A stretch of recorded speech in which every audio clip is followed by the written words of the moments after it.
Hello दोस्तों, आज हम आपको बताएंगे अर्थशास्त्र के बारे में। अर्थशास्त्र के बारे में पूरा विस्तार से वर्णन करेंगे। बेसिक कंसेप्ट से अर्थशास्त्र क्या होता है। अर्थशास्त्र में एक कहानी है, एक आदमी है, उसका नाम है भारत। भारत एक आदमी है, इसके दो पुत्र हैं, मित्रों, पप्पू। एक दिन भारत को मित्रों एवं पप्पू दोनों लूटना चाहते हैं। मित्रों की इनकम है 10,000 रुपये और पप्पू की इनकम है 10,000 रुपये। मित्रों इस 10,000 रुपये में ऑनलाइन कोर्स खरीदता है। ऑनलाइन कोर्स खरीदता है, मोबाइल खरीदता है।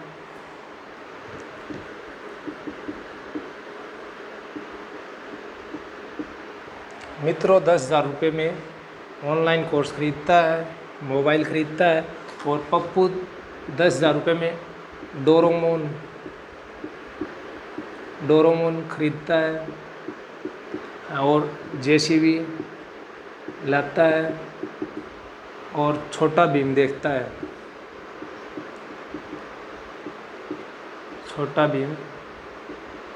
है। और अर्थशास्त्र की परिभाषा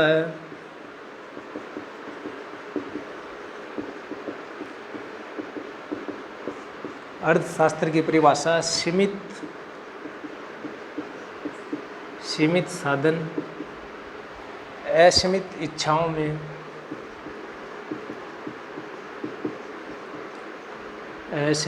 इच्छाओं में वितरण। अर्थशास्त्र की परिभाषा है सीमित साधन असीमित इच्छाओं में वितरण। यानी कि मित्रों के पास साधन है 10,000 रुपये और इसकी इच्छाएं अलग अलग है। जैसे कि आपकी इच्छा है हरियाणा पुलिस में एसआई लगना, बाद में आपकी इच्छा है एसपी लगना। आपकी इच्छाएं क्या हो गई? असीमित हो गई। और इसमें है इकोनॉमिक शब्द।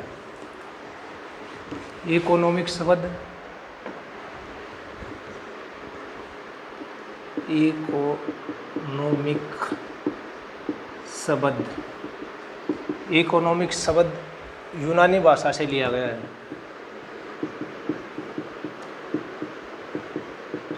यूनानी भाषा में दो शब्द हैं।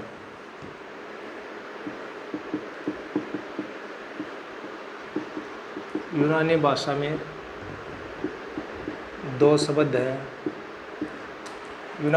दो शब्द है।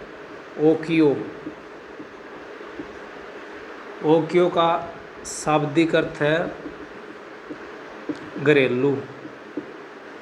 ये है नोमिया, इसका अर्थ है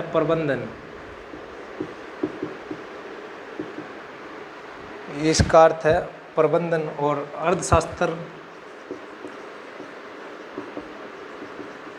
अर्थशास्त्र को समझने के लिए हम चलते हैं मगध साम्राज्य में। मगध साम्राज्य में एक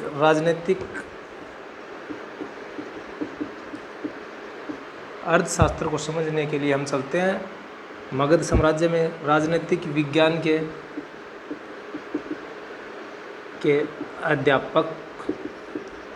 अध्यापक को बच्चे चाणक्य कहकर बुलाते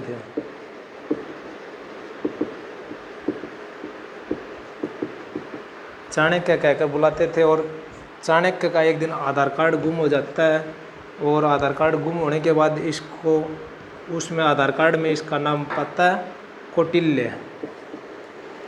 एक दिन चाणक्य के घर जाने का मौका मिलता है और इसकी मम्मी चाणक्य को बोलती है विष्णुगुप्त।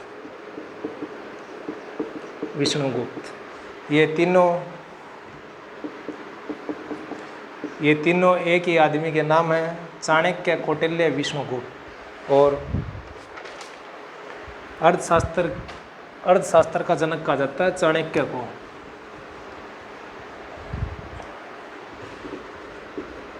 अर्थशास्त्र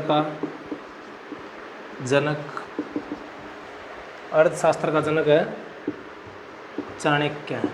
और चाणक्य अर्थशास्त्र का संबंध है, अर्थशास्त्र पुस्तक का संबंध है राजनीतिक विज्ञान से। राजनीतिक विज्ञान से। अर्थशास्त्र की पुस्तक का संबंध है राजनीतिक विज्ञान से। और चाणक्य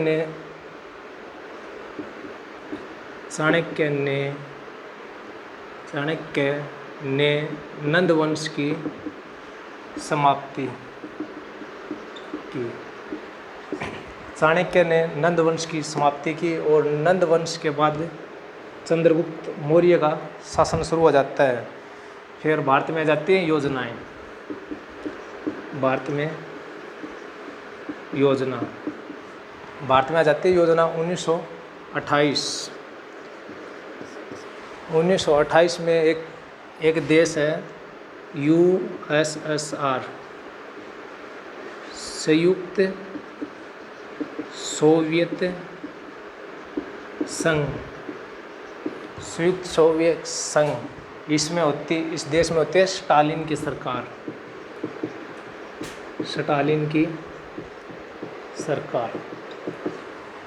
1928 में एक देश है USSR, इसमें संयुक्त सोवियत संघ, इसमें होती है इस देश में स्टालिन की सरकार। और इसमें प्रथम बार USSR में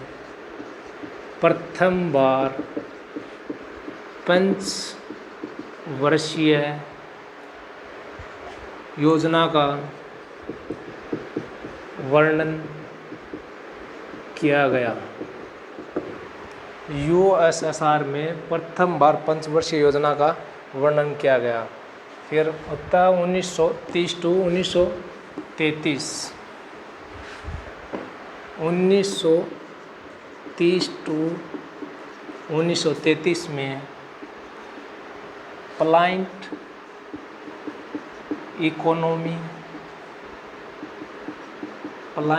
इकोनॉमिया ऑफ इंडिया पुस्तक। प्लांट इकोनॉमिक ऑफ इंडिया पुस्तक के लेखक हैं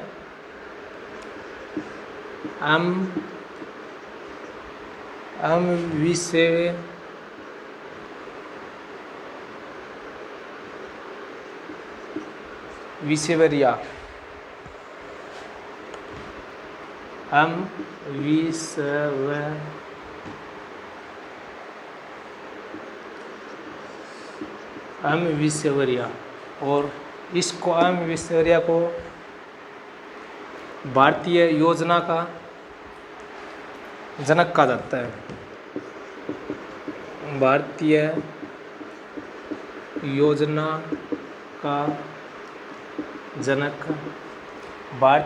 का जनक कहा जाता है विसेवरिया। इससे आगे आता है 1938। सन 1938 में कांग्रेस अधिवेशन।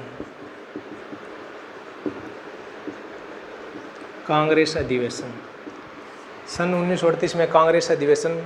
एक तरफ 1939 में दूसरा विश्व युद्ध होने वाला था, तो दूसरे विश्व युद्ध होने से पहले अंग्रेज़ों ने भारत को कहा, आप किसी को ये मत बताना कि हम किसी का साथ दे रहे हैं, आप ये बोल देना हम अंग्रेज़ों का साथ दे रहे हैं। फिर भारतीय लोगों ने कहा हमें क्या फ़ायदा होगा आपका साथ देने से। फिर अंग्रेज़ बोलते हैं आपको हम आज़ादी देंगे। फिर भारत वाले कहते हैं इसमें क्या आपको पक्की गारंटी आज़ादी मिलेगी। एक तरफ थे महात्मा गांधी और दूसरी तरफ थे सुभाष चंद्र बोस। एक तरफ महात्मा गांधी, जवाहरलाल नेहरू,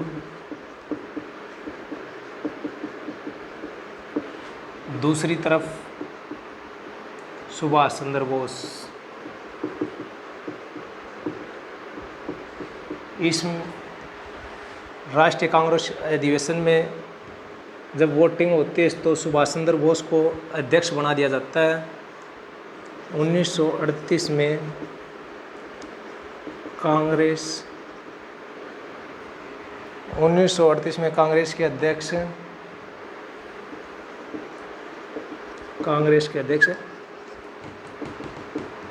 सुभाष चंद्र बोस। 1938 में कांग्रेस के अध्यक्ष सुभाष चंद्र बोस, इसके एक सलाहकार भी होंगे। 1938 में कांग्रेस अधिवेशन के सलाहकार थे मेघनाद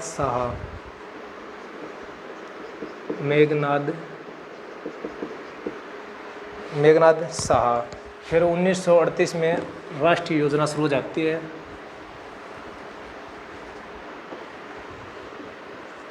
1938 में राष्ट्रीय योजना का निर्माण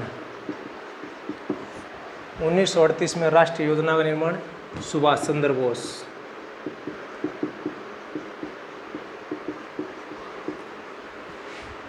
इसके सलाहकार मेघनाद साहा। 1938 में राष्ट्रीय योजना का सलाहकार मेघनाद साहा थे। और फिर 1938 में राष्ट्रीय योजना का अध्यक्ष 1938 में राष्ट्रीय योजना का अध्यक्ष बना दिया था जवाहरलाल नेहरू को।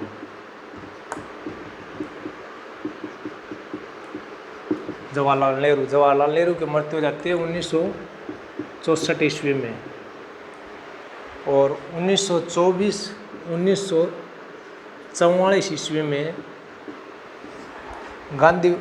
गांधीवादी योजना की शुरुआत होती है। गांधीवादी योजना की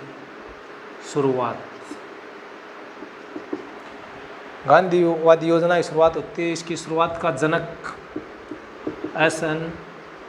अग्रवाल। योजना का उद्देश्य था वर्धा भाषण को ट्रस्टीशिप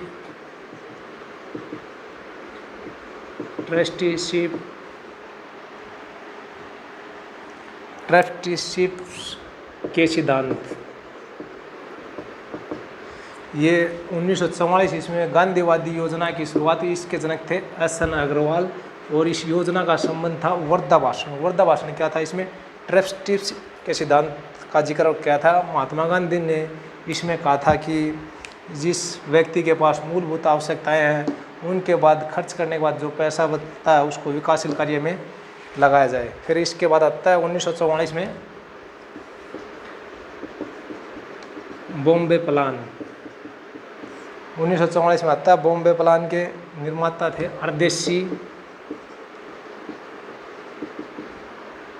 अर्देशीर दलाल।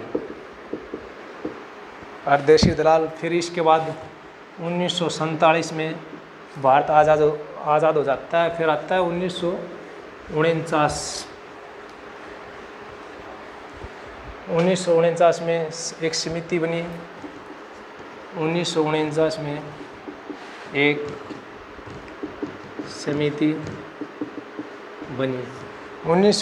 में एक समिति बनी राष्ट्रीय आय समिति। राष्ट्रीय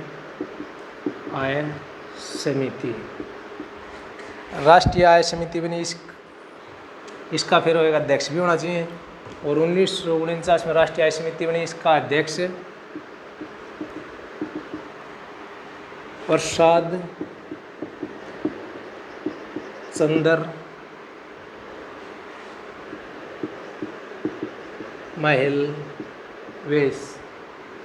महिलावेश इसके अध्यक्ष थे। एक और केसी नियोगी समिति